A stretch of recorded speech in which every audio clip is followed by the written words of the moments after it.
Ang mga videong inyong matutunghayan ay para lamang sa mga taong matatagang loob dahil maaari itong magdulot ng disturbance sa inyong mahimbing na pagtulog.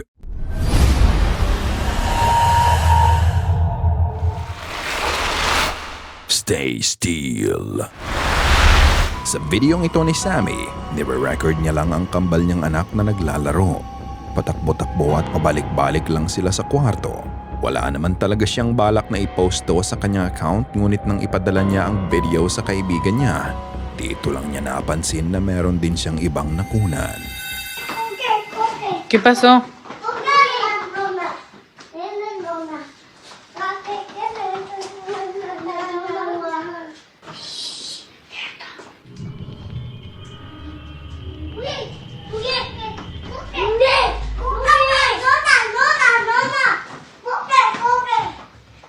¿Quién está en el cuarto?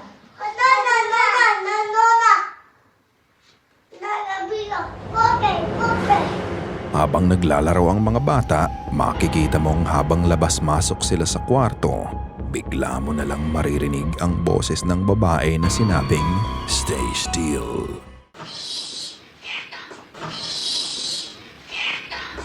Hindi pa nga niya ito narinig nung una at dito nga niya napansin na parang may itinuturo ang mga bata sa kwarto. Dapat nyo ding malaman na wala silang ibang kasama nung gabi na yan, kaya laking pagtataka niya nang marinig niya ang boses.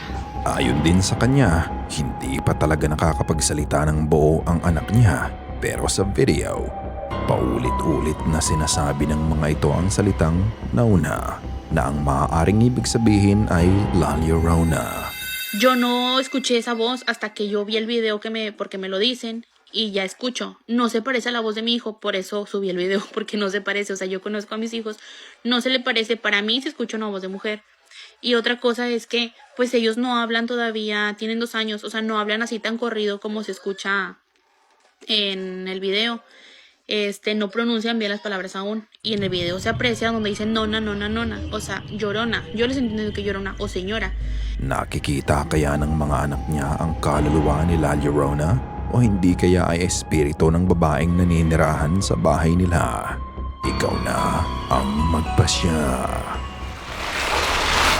The Message.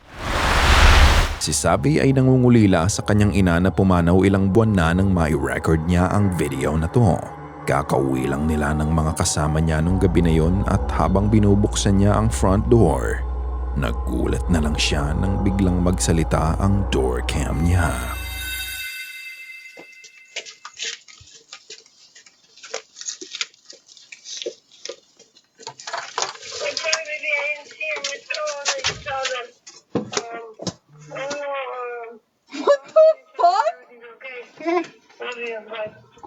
Did you play that? No!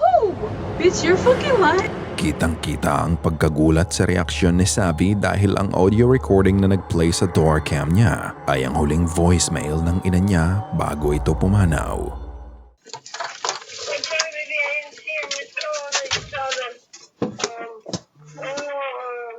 What the fuck? Ang sabi niya hindi siya natakot sa nangyari at ang katunayan, itong message na to ay nagbigay ng comfort sa kanya sa kadahilan ng alam niya na patuloy pa din siyang inaalala at ginagabayan ng kanyang ina kahit ito ay nasa langit na. Kahit nga daw wala na ang nanay niya, pakiramdam niya ay kasama pa din niya to, not physically but in spirit. Let me in. Umiiyak at takot na nilapitan si Felicia ng kanyang anak dahil sa narinig nito. Silang mag-ina lang kasama ang mga aso ang nasa bahay nung gabi na yon. Bigla siyang nilapitan ng kanyang anak dahil narinig nito ang boses ng kanyang ama at kapatid na nanghihingi ng tulong at sinasabing papasukin sila sa bahay. What'd you hear? I heard a help or something. On the back porch? There's one back there. Okay, hold on. And then it's like I heard Lila's voice say it, and then I heard Dad just say hey, and I didn't do anything about it because I don't know. Sissy's voice? Yes. And then I heard some whistling. I need you Okay, I need you to. Okay, all right. I'm gonna stay upstairs because Gunnar is freaked out. He's freaked out. All right. It was loud, and it was And Lila. then I heard Dad's voice just say, "Hey." Yeah. So there's two different voices on the back porch. I'm not opening the door. I am upstairs with Gunnar right now. There's nobody out there, Michael. There's nobody out there. Dahil sa kanyang takot, tinawagan niya ang kanyang asawa at sinabi niya ang mga nangyayari. Kahit siya mismo ay natatakot na, ay sinubukan pa din niyang pakalmahin ng kanyang anak.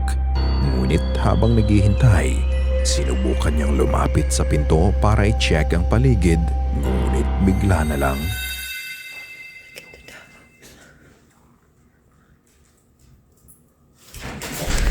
Don't. nakasilip ang mga aso sa bintana nang bigla na lang may gumalaw sa kurtina. Dahil dito ay napaatras na lang ang mga aso. Para din sa konteksto, sila ay nakatira sa Appalachian Mountain. At tulad ng mga kakaibang nangyayari sa lugar na to, kapag may narinig ka at wala namang tao, huwag mo na lang pansinin. Dahil baka may masama pang mangyari sa'yo. Twin Sister. Ang videong ito ay galing kay Gabby. Idinodokumento niya ang daily life nilang mag-ina ni Regina sa kanyang social media. Ito ay punong-puno ng mga happy moments nila. Ayon sa kanya, may mga pagkakataon na nakikitaan niya ang anak niya ng strange behaviors. Minsan ay nakikita niya na nagsasalita ito ng mag-isa. Minsan bigla na lang tumatawa at madalas may itinuturo ang bata sa kanya. Isang beses, habang siya ay nagsashower, nagulat na lang siya nang marinig niya si Regina na sumisigaw ng napakalakas at dali-dali naman niyang pinuntahan ang bata. ¿Qué pasó? Ay, Dios, ahora sí me asusté. ¿Qué pasó? Ay, ching.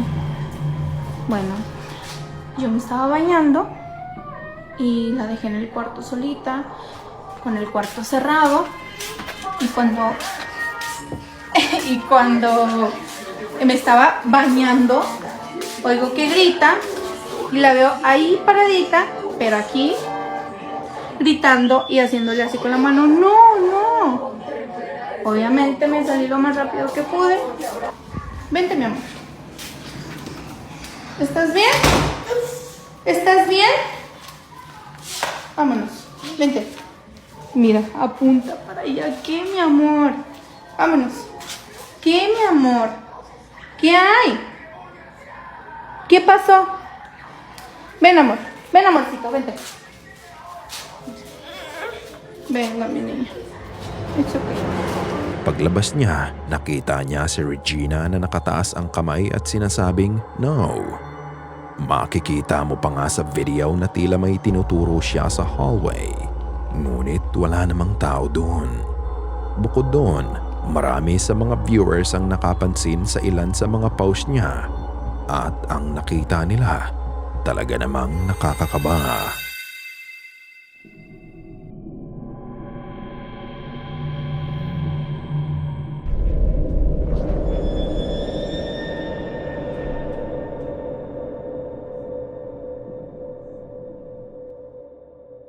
Muling may itinuturo si Regina sa likod niya. Kapansin-pansin na hindi niya nililingon ito at parang ayaw makita ang nakikita niya. Isang maitim na anino ang dumaan sa pinto. Sa loob ng banyo, makikita mo ang pag-glide ng shadow figure from left to right. Kahit na maliwanag sa loob ng kwarto ay purong itim lang to. At sa isang clip naman, makikita mo ang pagdaan ng dark silhouette sa harapan ng TV sa refleksyon ng glass door.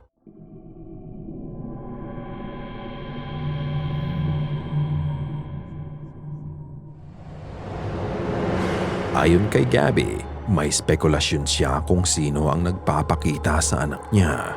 Ito ay ang twin sister ni Regina. Ngunit namatay ang bata nang ipinanganak niya. Naniniwala ba kayo na kaluluwa ito ng kapatid niya? o ito ay isang evil entity disguising as her twin sister. Ikaw na ang magpasya. Evil attached. Nagsimula ang lahat ng magising si Diaz isang umaga dahil sa ingay ng mga uwak na bigla na lang nagkalat sa compound nila. Alam natin na kapag may uwak na umaaligid sa isang lugar ay signos ito ng kamatayan. Ilang araw matapos mangyari ito ay napansin niya ang unit sa tapat lang nila na napakaraming langaw sa loob at may umaalingasaw ding napakabahong amoy. Sa lakas ng amoy ay may mga maggots din na umaabot sa apartment nila. Dahil sa health concern niya at sa masamang kutob niya ay tumawag siya ng pulis para tingnan ang nakatira dito. At dito na nga na-confirm ang kanyang hinala. Amigos, este es el apartamento en el que yo vivo. Y allá es el apartamento en donde está pasando la situación, allá. Resulta que yo ayer llamé a la policía para alertarles de lo que estaba pasando. ¿Sí? Y ellos me informaron, me confirmaron que también hace 3 días recibieron una llamada con el mismo reporte. ¿Sí? Y efectivamente hay una persona que está ahí desvivida de hace ya varios tiempo.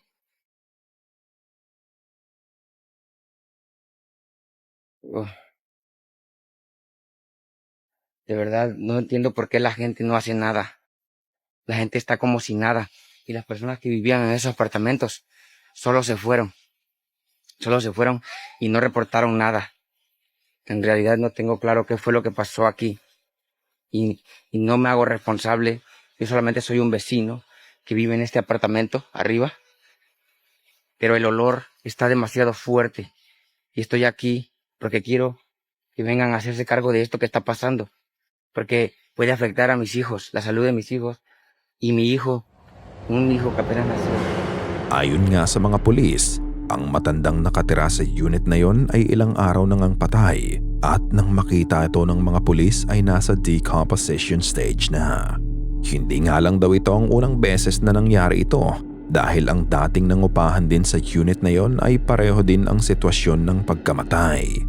Pagkatapos ng naganap, naging kakaiba na din ang kilos ng lalaking nakatira sa taas ng unit na may namatay.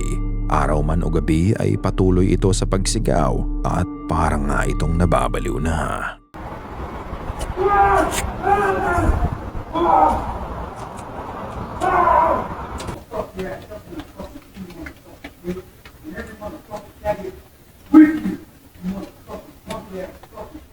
Bawat nagdadaang araw ay lumalala at nagiging agresibo na ang kilos ng kanyang kapitbahay. Sa concern niya ay sinubukan pa ni Diaz na tulungan ang lalaki pero naging bigo siya.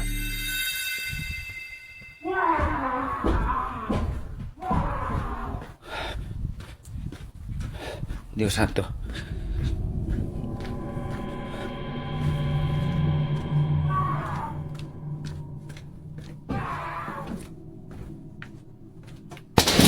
Oh my God.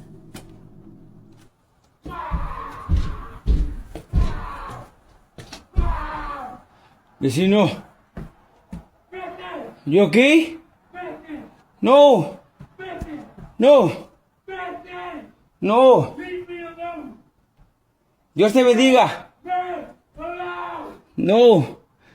¿Necesitas ayuda? ¿Necesitas ayuda? Dios te bendiga. Vengo en el nombre de Jesús. En el nombre de Jesús. Vengo en el nombre de Jesús. Hindi na nga din niya alam ang gagawin dahil iba na din ang pakiramdam niya sa mga nagaganap. Lalong nagiging bayolente ang kapitbahay nila at halos sirain na ang lahat ng gamit niya. Miren.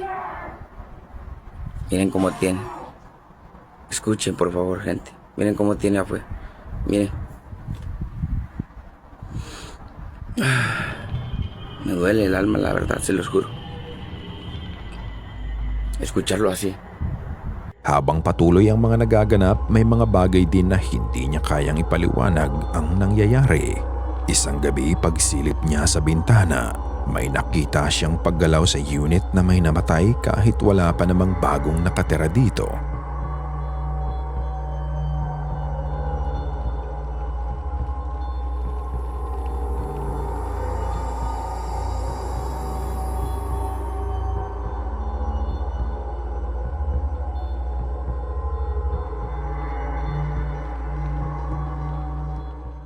Sa video makikita mo ang isang anino na bigla na lang lumitaw sa bintana.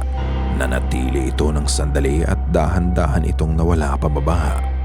Pagkatapos nun ay may makikita ka ding faint na anino ang gumagapang pababa mula sa porch sa upper unit at pumasok ito sa ibabang unit. Makalipas ang ilang araw, ang entity na nakita niya ay nakita na din niya sa bintana ng kapitbahay niya. Los quiero que observen eso que está arriba del apartamento de donde está el vecino. Ok, quiero que vean el apartamento ese, es donde duerme el vecino. Ahí es donde él vive arriba. Miren esa cosa que está en la ventana. Vean esa cosa que está en la ventana arriba y cómo desaparece cuando yo voy acercando la cámara. Miren, que alguien me explique qué rayos es eso. Como que si supiera que yo lo estoy grabando. Para nga daw aware ang entity sa bintana na nire-record niya to dahil tuwing isa-zoom in niya ang camera, nagtatago ito. Ngunit ang talagang nagpakaba sa kanya ay nang may marinig siyang ingay ng madaling araw. At ito ang nakita niya.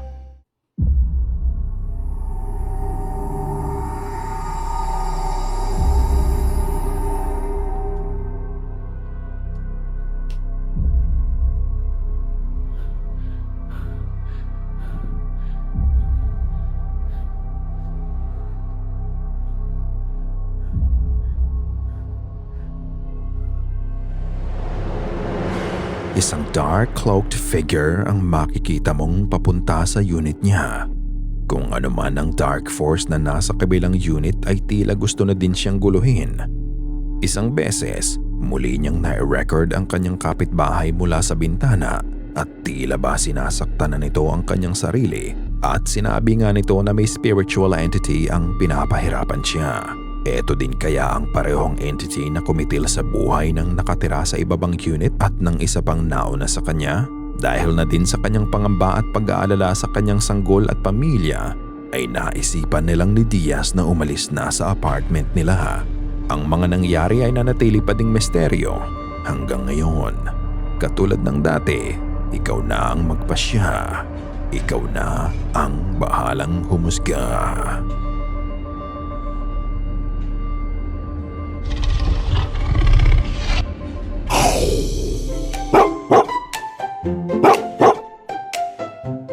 Sana ay kinilabutan ka sa mga video na aming itinampok ngayong gabi.